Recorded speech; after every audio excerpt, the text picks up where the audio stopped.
Tonight, I want to talk about Lennon Lacy. This is the black kid that was lynched last year in North Carolina in October.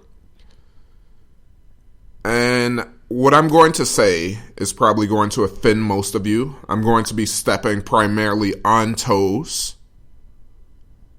But let's just be completely honest, if we can, for a second. See, everyone knows that Lennon Lacy was lynched, right? The white supremacists down there in North Carolina in Bladenboro, they came out, they lynched him and left his body there in broad daylight in 2014. But can we be perfectly honest?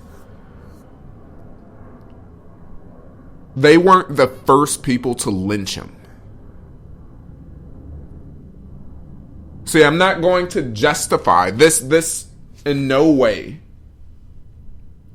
It's to justify what they did, because it's never wrong to just come out and lynch our boys. But I'm telling you, when you go look at the stories, all the news reports, black people don't understand that we're just being made fun of. We're being mocked. See, when you don't understand white supremacy, you don't really understand what you're reading. See, first off, they put in the headlines, since they couldn't hide it, since this story was out there.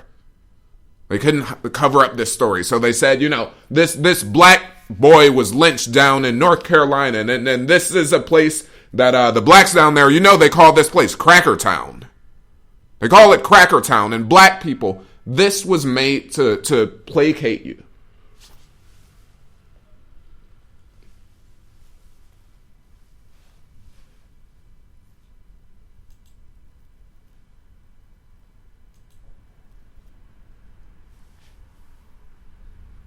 This headline was used to try to calm you. It's made to make you feel like, well, you know what? They did something to us and we did something to them. Yeah, because we do call this place Cracker Town. That's wrong, and what they did was also wrong. So I guess we're both in the wrong. That's how foolish they think you are. They'll insult you to your face. And Negroes are happy. They're happy. They're like, damn right. Damn right.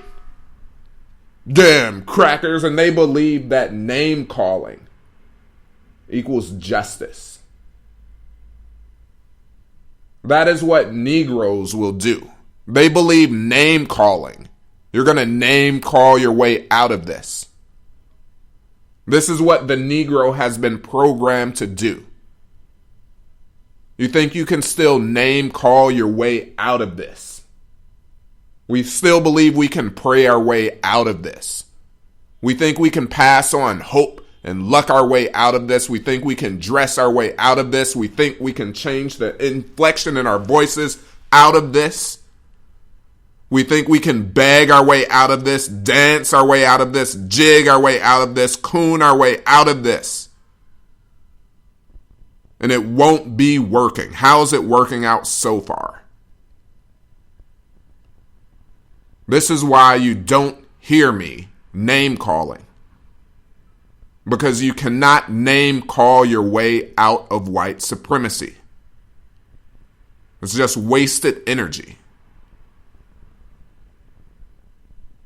So black people, right away, right in the headlines, this was meant, right? This was the code language. This was their way of just letting you know that, hey, you niggers do some stuff and we do some stuff, so let's just call it even.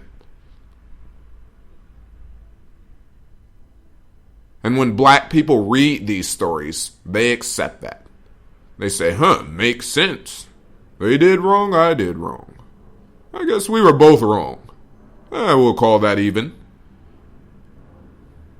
I stepped on his shoe and he shot me. Sounds about even. Even trade-off. We both made mistakes. Let's just call it even. Let's everyone just go home.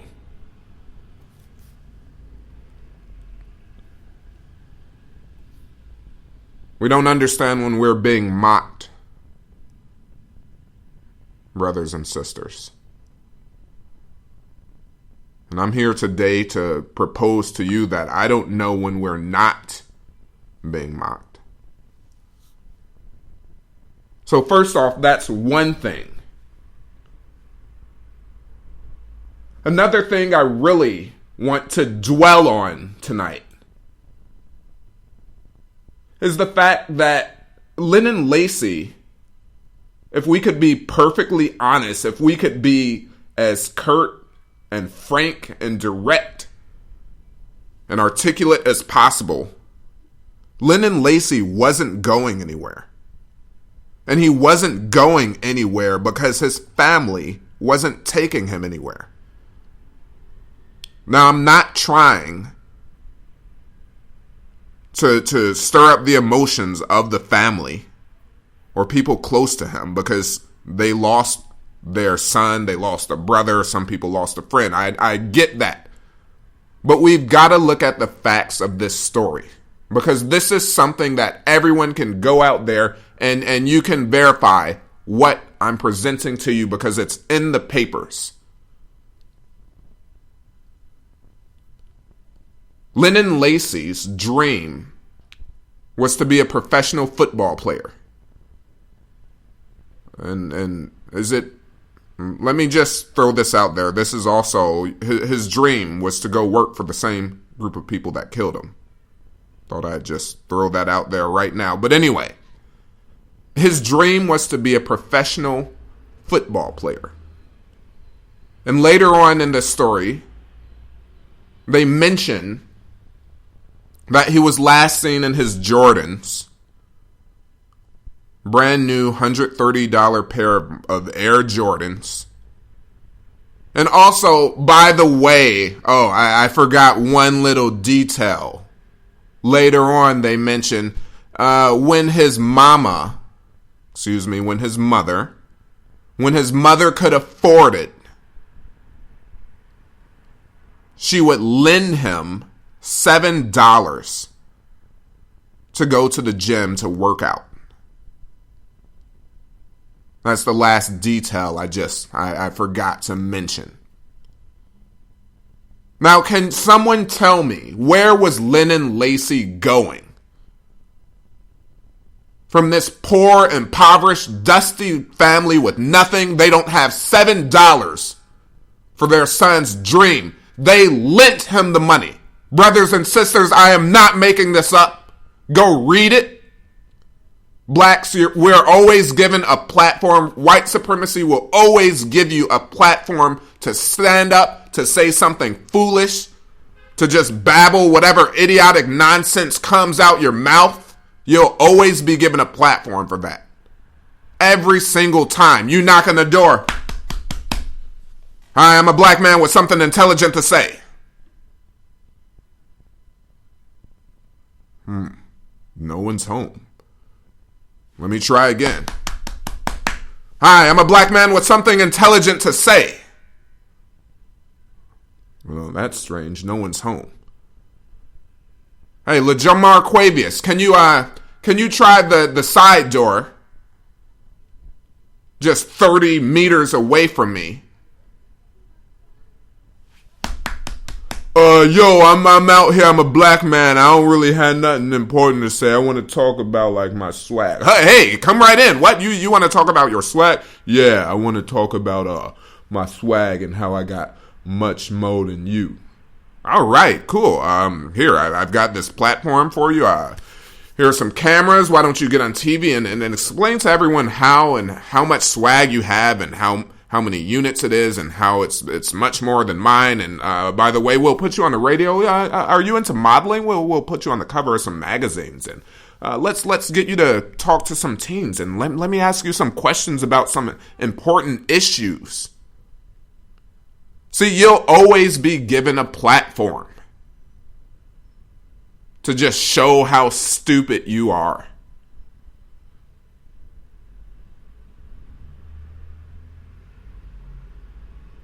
They had no problem.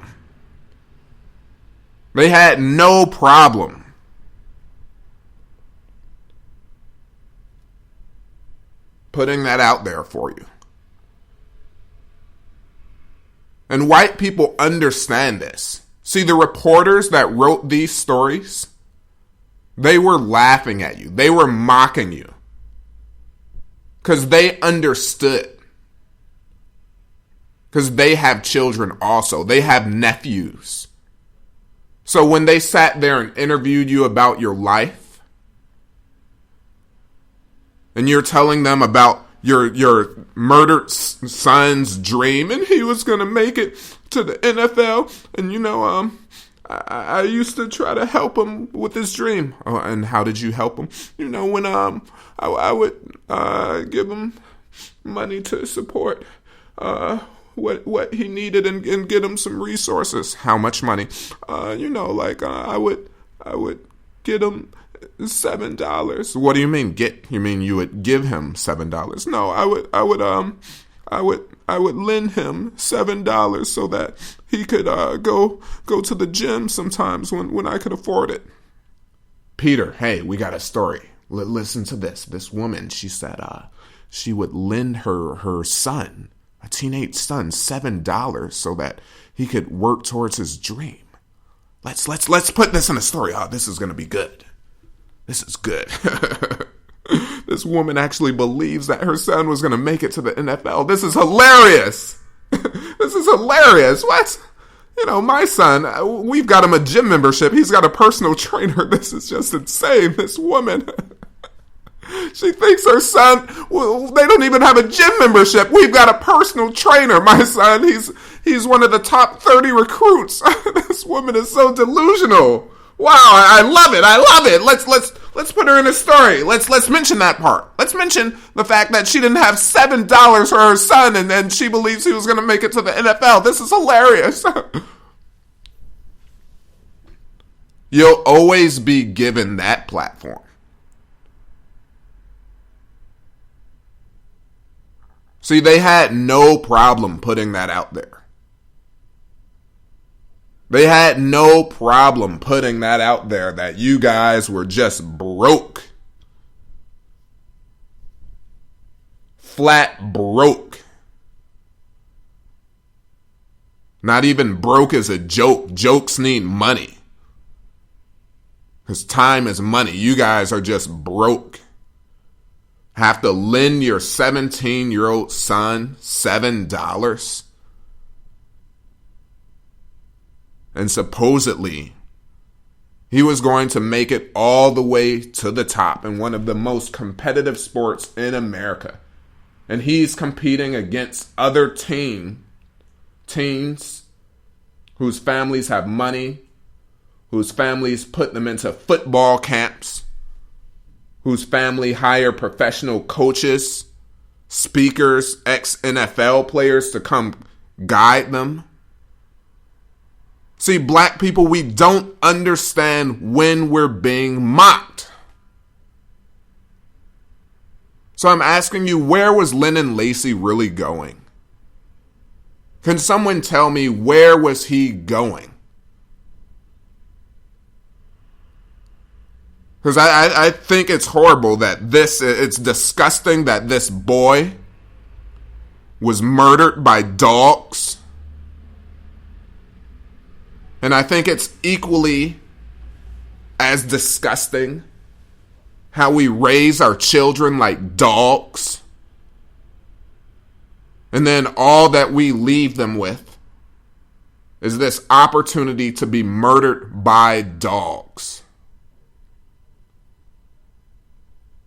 Live like dogs, die like dogs.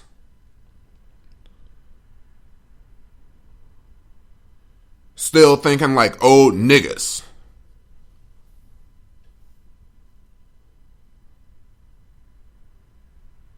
And it doesn't matter. Someone is going to say, okay, well, one of the stories they said Lennon Lacy bought those shoes. It doesn't matter. Does it really matter who bought those Jordans? What we know is that he didn't come from a home that prioritized financial planning. when you don't have $7 to go to the gym. And mind you, I checked on this. A gym membership for the summer, their last posted price was less than $100. So even if it increased, he could have had the whole summer membership paid for with those shoes on his feet. And I'm not blaming the child, because the children only repeat what they're shown.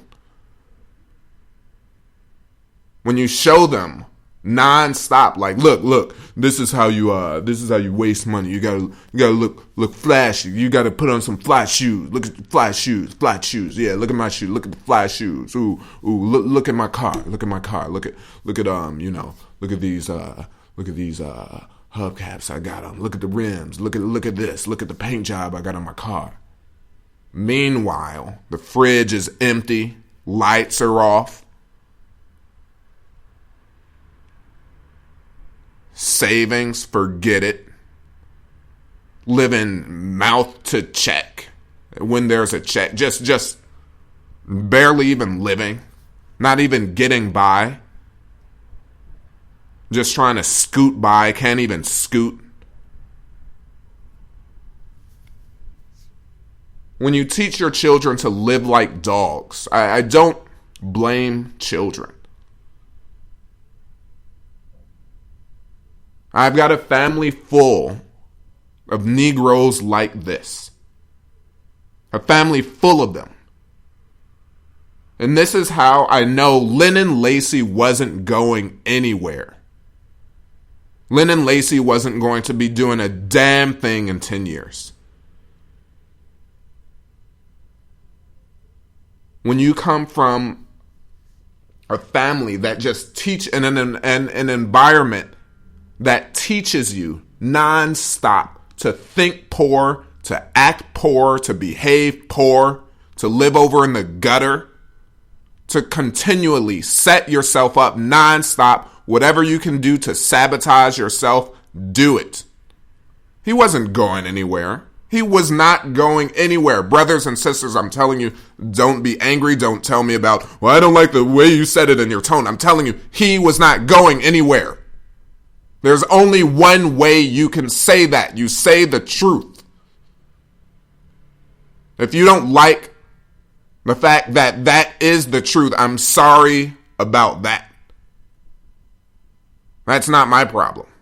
I'm telling you, this kid was not going anywhere.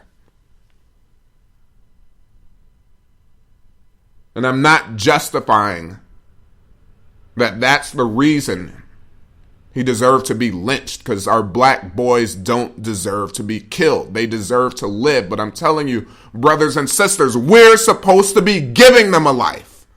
Lennon Lacy didn't have a life. What kind of life did he have? Who can tell me? Who can tell me, how did Lennon Lacy spend his summers? Let's just do a little educated guessing right now. How did he spend his summers? Someone tell me, which countries did he visit? If we open Lennon Lacy's passport, what are we going to see in there? Oh, wait. A lot of you are guessing he probably didn't even have a passport. Why is that? Oh, yeah. He didn't even have $7 to go to the gym down the block. So I guess he wasn't doing any international traveling during the summer. Okay, well, during the summer, let's also do some educated guessing. Which football camps did he attend? Oh, wait. He probably wasn't doing any of those. When you don't have $7 to go to the gym, you don't get to go to a football camp. Unless you can find a charity one. So what exactly was he doing during the summer? How was he living? Maybe he was spending all of his time investing in his hobbies. What were his hobbies? More educated guesses, please. Were his hobbies going to be hobbies that needed money or free hobbies, like throwing a ball around. I'm telling you, Lennon Lacy was not living. He was living in the gutter. He was playing right into the hands of white supremacy, because the white supremacist structure, they told his parents, his family, all the blacks down there, just like in every city in America, they said, you niggas stay over here in this corner. Don't you ask for anything. Don't you move. Don't you speak. Don't you breathe. Let us think of a plan of what we're going to do with you. But can we get a little food? I told you to shut up and go over in that corner and wait till we figure out what we're going to do with you. But I'm hungry. How about some crumbs? You don't get the crumbs. You don't get anything. You're going to sit over in that corner and you wait. And that's exactly what his family was doing. Broke, poor, no plan, nothing, just waiting to see what was going to happen. Waiting to see if they would be able to get some crumbs.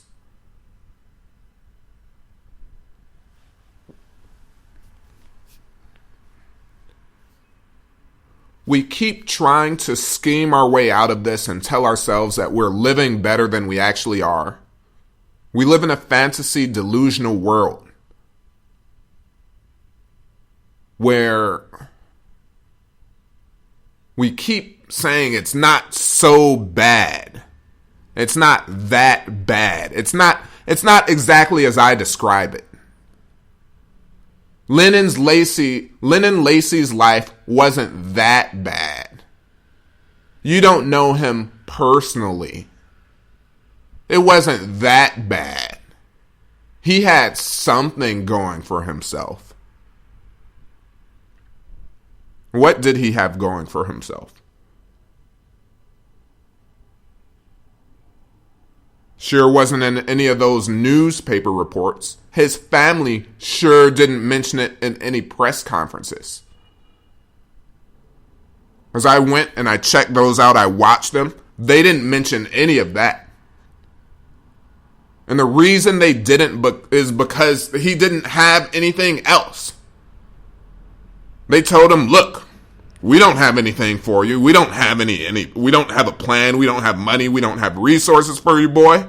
Sorry about that. We don't have anything. Here's this pat on the back, a hug, and study hard, and maybe you can get a college scholarship or something and help us out, because we don't have anything for you.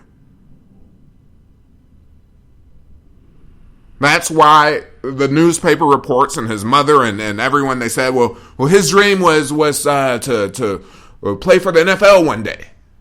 That's why they were saying that's who Lennon Lacy was. It's because they didn't give him anything else. They didn't say Lennon Lacy was a 17-year-old mogul. He started a cake shop at 15 years old, and in 2 years, this is what he'd grown. They didn't say that because it didn't happen. He didn't have anything. This is how you live as poor people in an economy and a system that runs on money. When you die, they just make a dream that you had because you didn't have anything else. There's nothing really worth mentioning that you have. So all they can say is, well, our son and this person, they had a dream. And we go back to the delusional world where we say they passed before their time, and had they lived a little longer, he was working on this grand master plan. A master plan with what resources? You need resources. His family didn't have any. They weren't planning to give him any. They didn't even give him $7, brothers and sisters. They didn't give him $7. Read the story. It says they lent him $7. So where was he really going?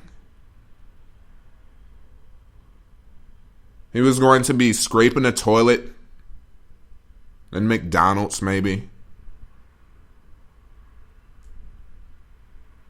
Stocking some shelves in Walgreens, maybe. He wasn't going anywhere. See, many of you are like me. Many of you spend a lot of time reflecting and thinking, well, how did we end up like this? How is it that my cousin is just working at Walmart, dirt broke, just like his family? And the reason, you've got to understand the answer, right? The reason you've got cousins working at Walmart is because they're not working in their father's company. That's why he's working in Walmart. He's working in Walmart because he can't work in his father's company. And why can't he work in his father's company? His father didn't start one. That's why. His father didn't build anything for him. That's why. They were joking around. They were dancing around. They were in this make-believe land that if you don't build anything, then we can just always get by. So when your parents sell you out like that, and they send you out in the world to struggle, to hustle, and try to build something for yourself with nothing, to compete with people that have a plan, a backup plan, and resources for plan A, B, C, all the way down to Z. When you've got to go out to compete with them, no wonder he's stuck at Walmart. No wonder he didn't go anywhere. Many of you have been reflecting on how did he get there? But I'm telling you, the answer is very simple. He got there because there was no place prepared for him to go. So of course he ended up at Walmart. Of course he ended up as the janitor. Of course he ended up in a dead-end job. Of course she ended up on welfare. Right? Where was there prepared for them? And I'm here today to tell you there wasn't any place prepared.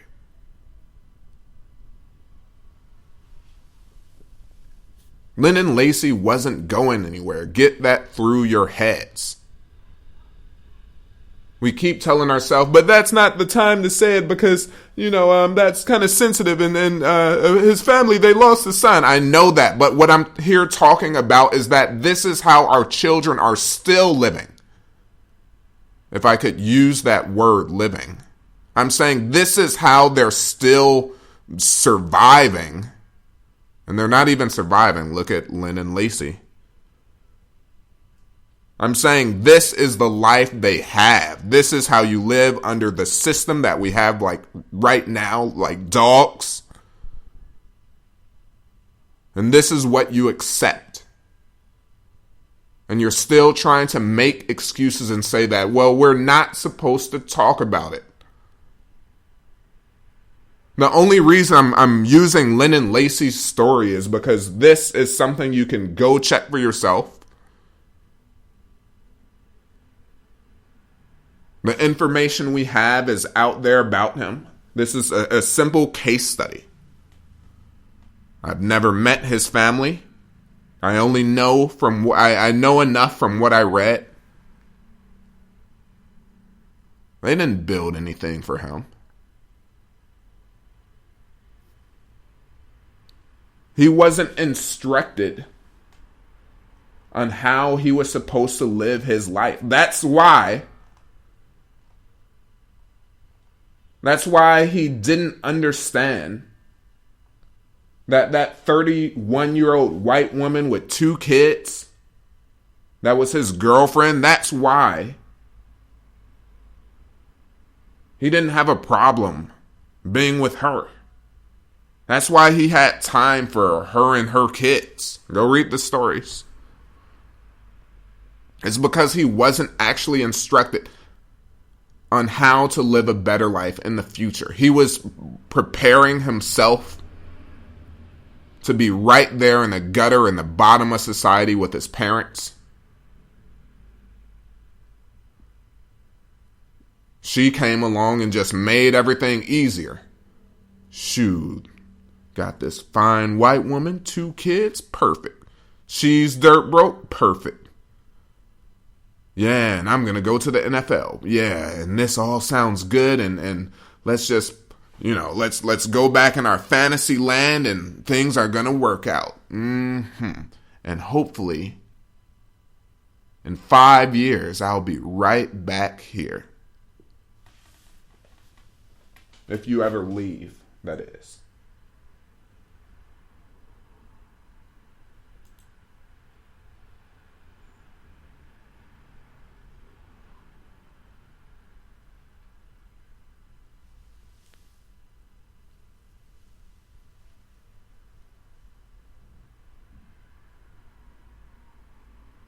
I believe TBA said it best.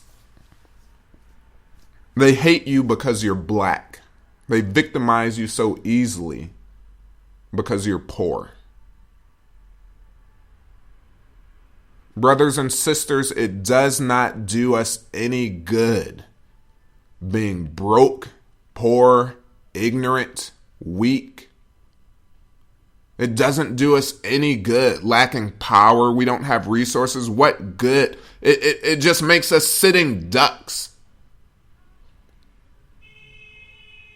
When people were coming for you anyway, and instead of preparing, instead of trying to get out of the city and build your own, you just sit right there over in the corner and wait.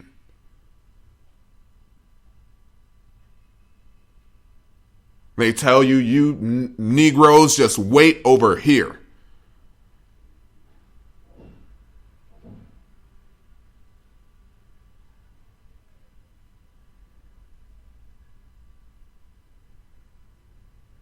And let's see all the we're just people. I'd like to hear from all the we're just people sayers out there right now. All of you black people that keep running around talking about we're just people, we're Americans. Just remember, when it's you getting lynched, when it's you getting beat over the head with a baton, with a nightstick, when you're being tasered, when your boys are just being gunned down by police, just remember, well, there shouldn't be a problem. Police are just shooting at people. Police are just shooting at people. People are just getting lynched. Young people. Just young boys. We're all people. We're all people. Where are they at right now? I'd like to go listen to their broadcast and I'd like to see their videos and what work they put together about just a person being lynched by another person. Young people just being gunned down in the street. I'd like to hear from them now. Because we're all people. People. I'm telling you that Lennon Lacy's parents were the first ones to put that noose around his neck.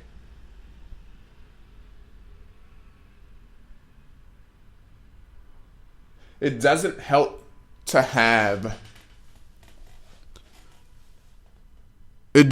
black people to have families that are white supremacists.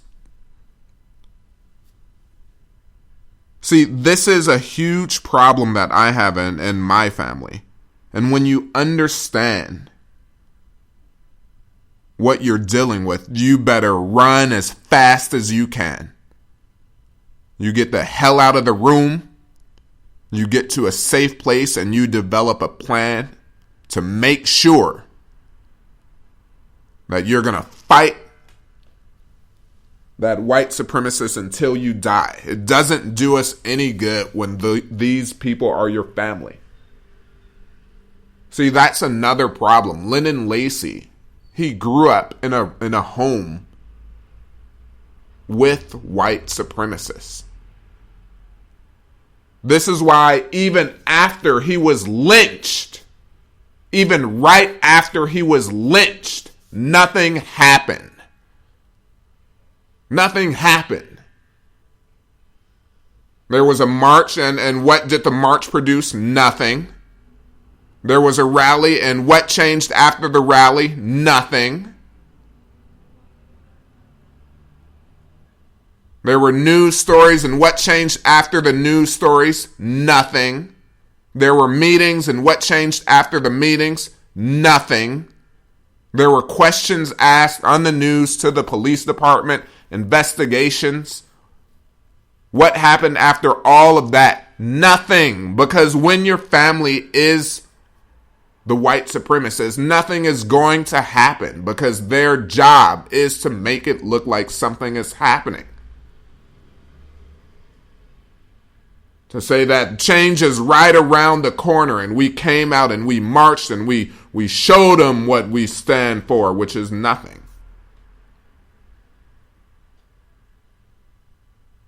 Now, if his family was serious, about change, which they aren't. If they were serious about change,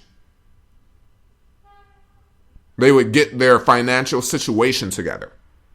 They would say, hey, look how we're living down here broke over in the corner in the gutter of society. Look what just happened to our son, and we couldn't even protect him. The hell with this place.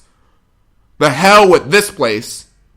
I'm going to get to a place that's black, where we have power, wealth, and influence, where it's not okay to just murder black boys. To hell with this place.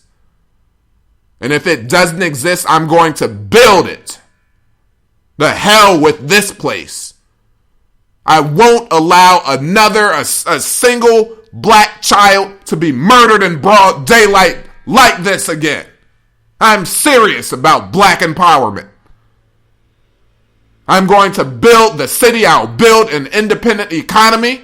I want power. I want wealth. I want influence. And then we'll be able to protect our boys. So you would have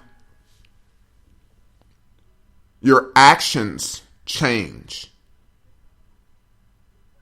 You would have your actions change if you were expecting real change. Because marching for a day, that's over after 3 hours. That's just a quick march and a lunch. White supremacy is not scared of that. Let them march. It'll be over by the football game tonight. Let them march. Let them go on the news. It's okay, like 5 minutes. We'll give them a little 5-minute segment. No one is afraid of that. That's just a little litmus test. They're like, let's see how this goes over. Let's see how people react. Let me just make sure they're still asleep. Cool. Everyone in the town watched it.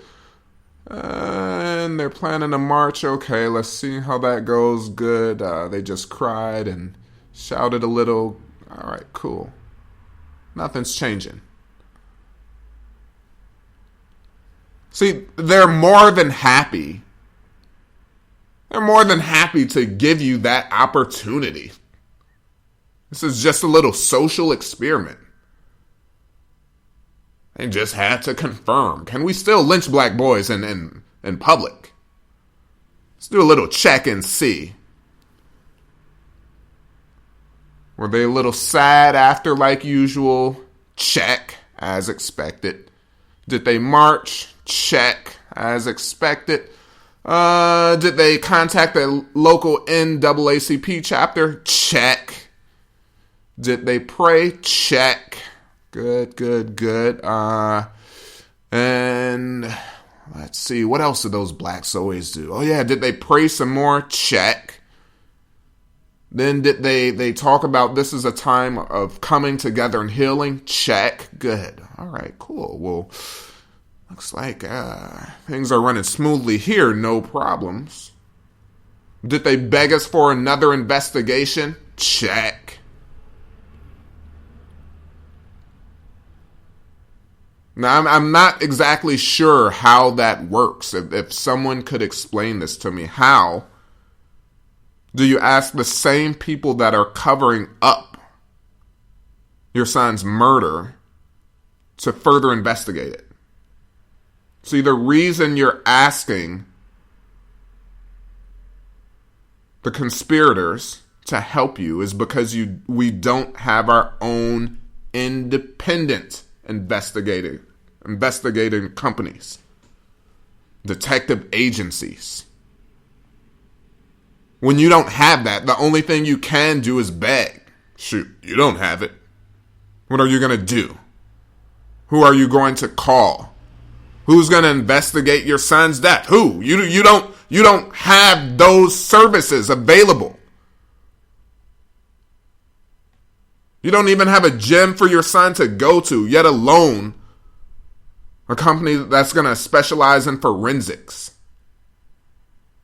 They're going to investigate. They investigate murders. They're going to examine the body.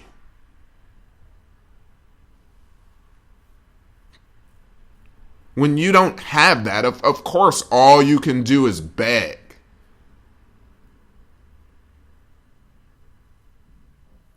Right? The police, they came right away. Go check this. All of the stories, they said the same thing.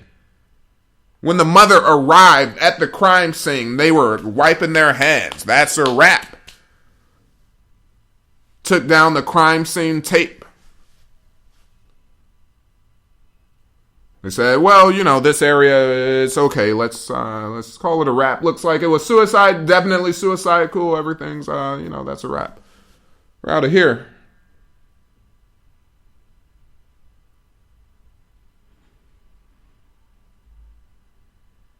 Right away. Meanwhile, when there's really a crime, when a real crime is committed and they're determined to figure out what happened, don't you dare even get close to the crime scene. But in the case of Lennon and Lacy, why do we even need this crime scene tape? Get this stuff out of here. How dare you leave it here for 3 hours? It's a wrap, boys. That was a suicide, definitely. Killed himself.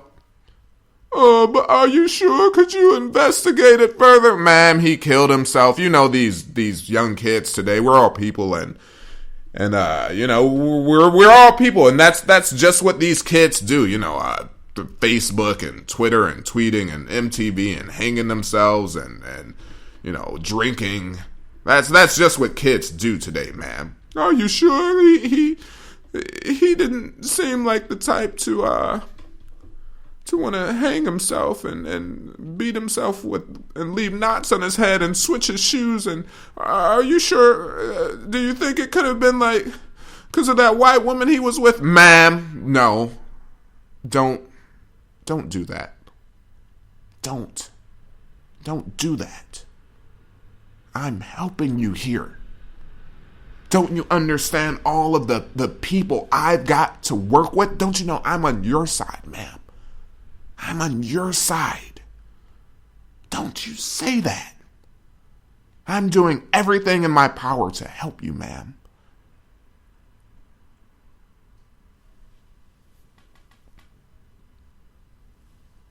And because black people need a pat on the head, that's all it really takes. That's all it really takes. See, when your God is white and when your Jesus is white, that's all it really takes. It's for masses' voice to get a little raspy and look you deep in the eyes and you see his green eyes and you're looking at God himself when he assures you that don't Don't you say that, ma'am. I'm on your side. That is all it takes for Negroes to sit back down and wait. He tells you, ma'am, I'm doing everything I can.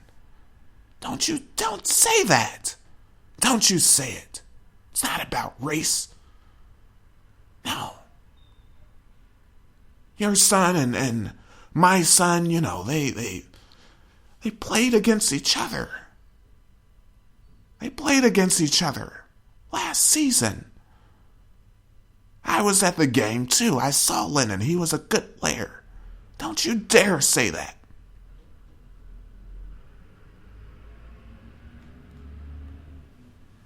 He was going to be a football star.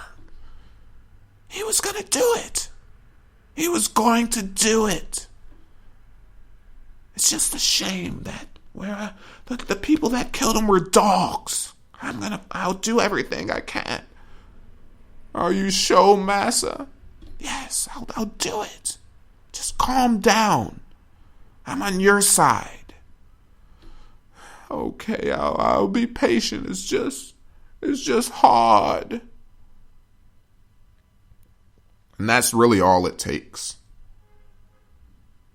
That's really all it takes.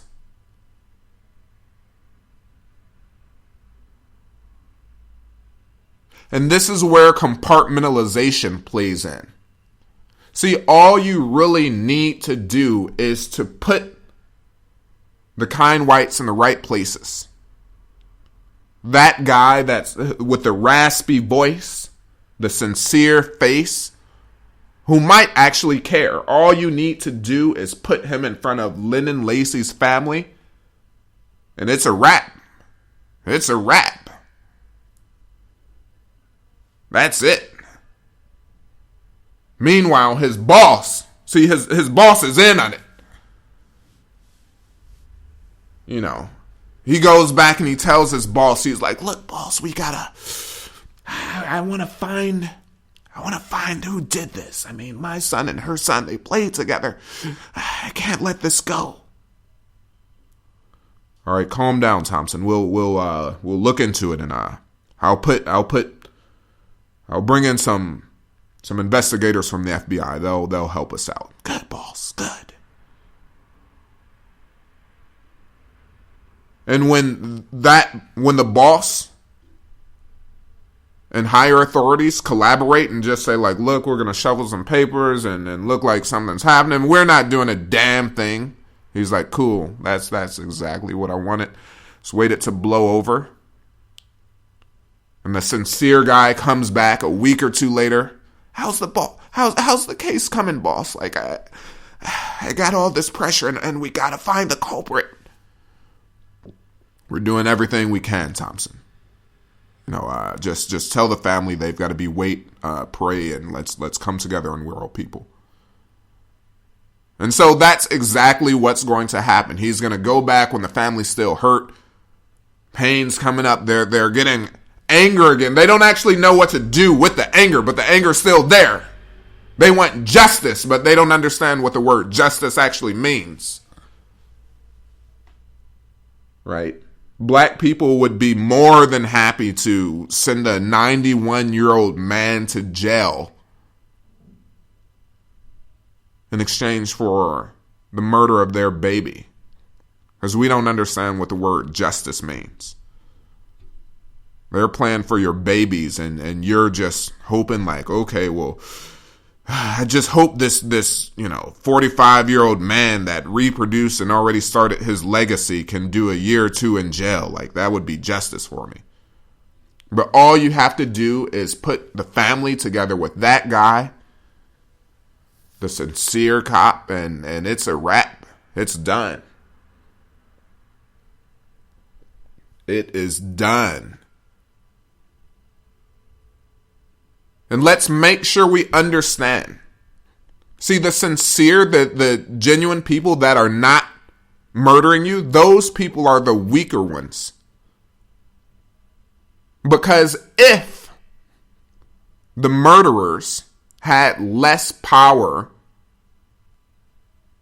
than the good-hearted people that don't want to murder you, then we wouldn't have this story. Because they would be able to keep them in line. But because they can't, we know that the murderers have more power. And that's basically all it takes. That's why you don't need to do a 10-year search. Where are they now later? On Lennon Lacy's parents. On Lennon Lacy's brother. Because we already know with that mentality, with the mentality of poverty, when that's your culture, when that is what you digest every day, you live it, you breathe it, you bathe yourself in it, in ignorance and poverty, you're powerless. When that is all you have, we don't need to go back and check 10 years later. Where are they? We already know they're exactly where we left them off, over in that dirty corner down there. Over in the gutter, still rolling around in the gutter oil. That's where they are, beneath the pig's feet.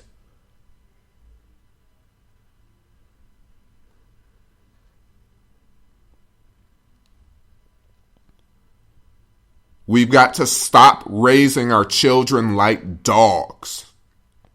Our children deserve better. They deserve a chance at life. We've got to adopt a mindset of black empowerment, building power, wealth, influence, power, wealth, influence, power, wealth, influence. That should be what you eat, what you drink, what you smoke, what you sleep in, what you bathe in, what you wear to sleep, what you clip your nails with, what you put in your cup of water, what you roll around in, what you comb your hair with. That is what you use. Every day, black empowerment. How can we build power? How can we build wealth? How can we get power? How can we get wealth? How can we build an economy? That is what you're supposed to digest. Instead of digesting white supremacy nonstop, which is what his family did. Because that's the inverse. Right? White supremacy is simply the inverse of black empowerment. Black empowerment is asking, how can I build more power? How can I amass more wealth? How can my influence become greater? White supremacy comes in, and when you indoctrinate yourself with that and you accept the teachings, then you're just simply asking yourself, how can I become more powerless every day? How can I just stay broke? How can I be broker? How can I be poorer? How can I have less influence? I know I'm already poor over in this welfare home, but how can I have less influence? Maybe I could be a baby mama. Ooh, yeah, then I'll have less influence than I had before. How can I have less power? I mean, like I've got a little power on this 1 block radius here, but maybe that's too much for me. How can I have less? Why don't I become a liar? How can I have less wealth? Well, I actually don't even have wealth. I just have a little money. But for me, since I'm a white supremacist, that's not good enough for me. What I would like is less money. Why don't I go buy a pair of Jordans? But still, then I'm just broke. That's not good enough for me. How can I have less? Why don't I borrow money to buy the Jordans? These are inverses, brothers and sisters. When you have Negroes that are talking about shoes, cars, vacations, things, clothes, you're dealing with a white supremacist, and you need to understand that. Because they're talking about passing on poverty to their children. You're either giving your children wealth or you're giving them poverty. We keep trying to think, well, maybe I don't have to give them wealth like what you're saying. Okay, then you just gave them poverty. Go ask my cousin. He's working at Walmart. His parents didn't give him wealth. Oh, wait. So what did they give him? Oh, yeah. You said that, Bertie. You said they gave him poverty. How's that working out for him? You see how your family sold you out? You see how that works? They were lazy. First off, they were white supremacists, but aside from that, they were just lazy, selfish. They couldn't be bothered to make a plan for you, so they were like, you just do you. What do you want to do? You do it. You do you. You just do your thing. Do your thing. Money's not so important. In a world that runs on money, by the way, money's not so important. In the most prosperous country in the world, by the way, money's not so important. In a society that is built on money, money's not so important. Come on, let's just go get you some Jordans and call it a day. Gave you my spirit. That's enough. With my spirit, you can take on anything. Can I take on 10 pounds of rice from the supermarket? Well, no, not with my spirit, but with my spirit, you can take on anything. Like what? Well, you can conquer mountains. Okay, can I buy a mountain of rice? Rice fields and paddies? No. You can conquer anything with my spirit. Okay, for example, what can I conquer with your spirit? Well, you can conquer your inner self. And after I conquer my inner self, how do I feed myself? You just do you. You do you. You're smart. You'll figure it out. What your parents really just told you is that they could give a damn about your future. What they really just said is they could give a damn about their grandchildren. Because when you don't have enough money to feed yourself, how the hell are you going to raise children? How are you going to reproduce? Where's the legacy? How does your bloodline continue? Oh, it doesn't. That's it. It doesn't. There's your eugenics right there. You're broke. You can't reproduce.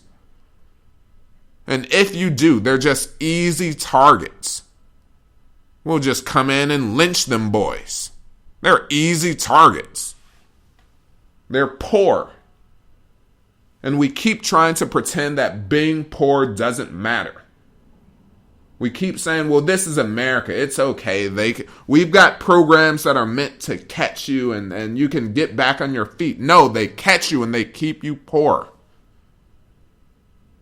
America is no different than every other country in the world. In every country in the world, poor people always come up short of their head.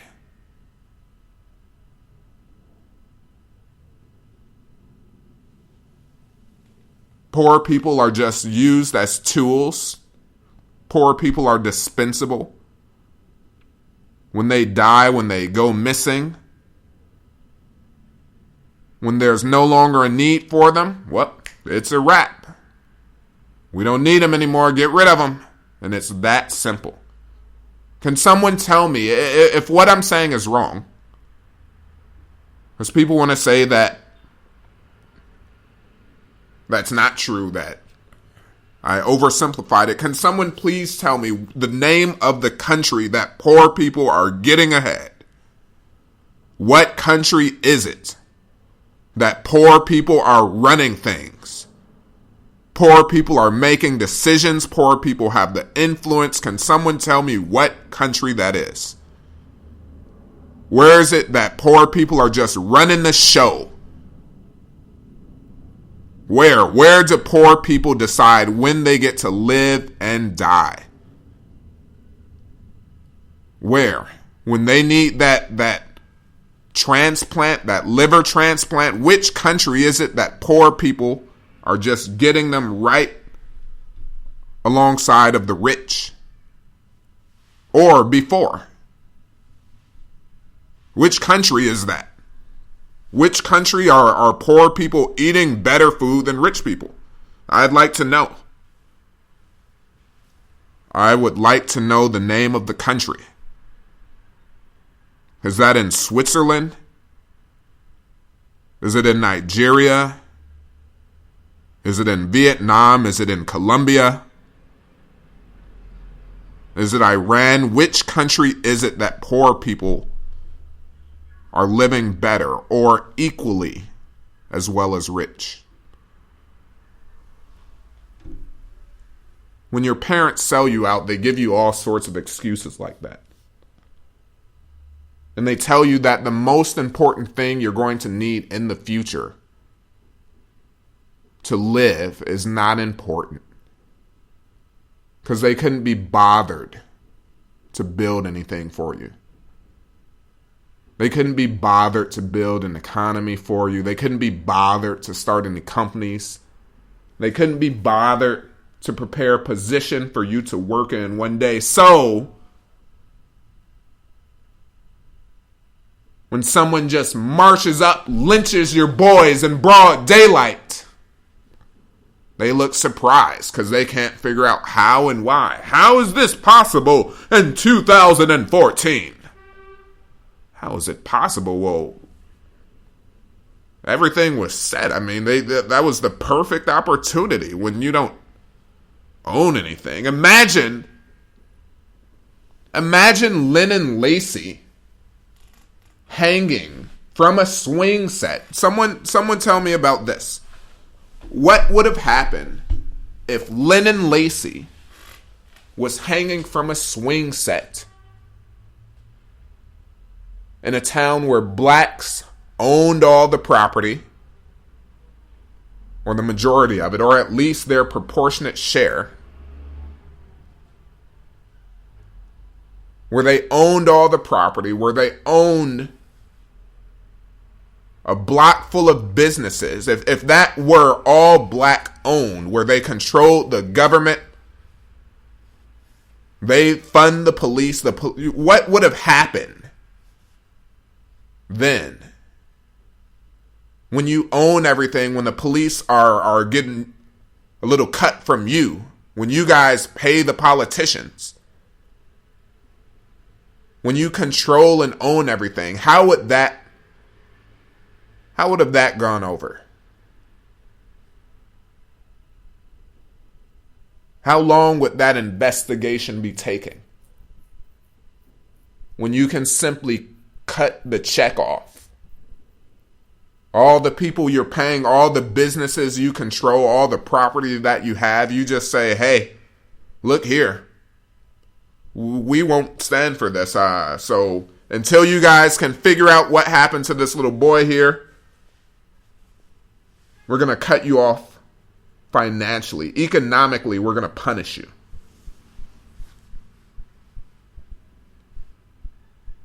We're going to replace the police force if you guys can't do your job. We can pay some other people.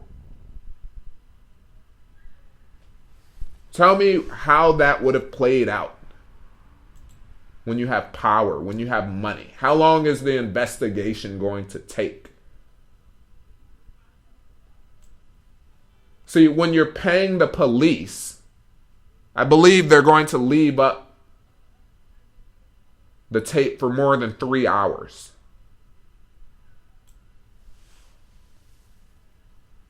When you're funding them, when your dollars are going into their pockets and they know it, I believe the crime scene tape doesn't just come down after 180 minutes.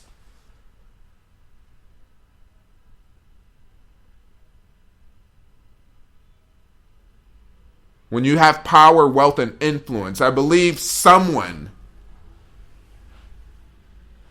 would have been, I believe the culprit would have been found very fast.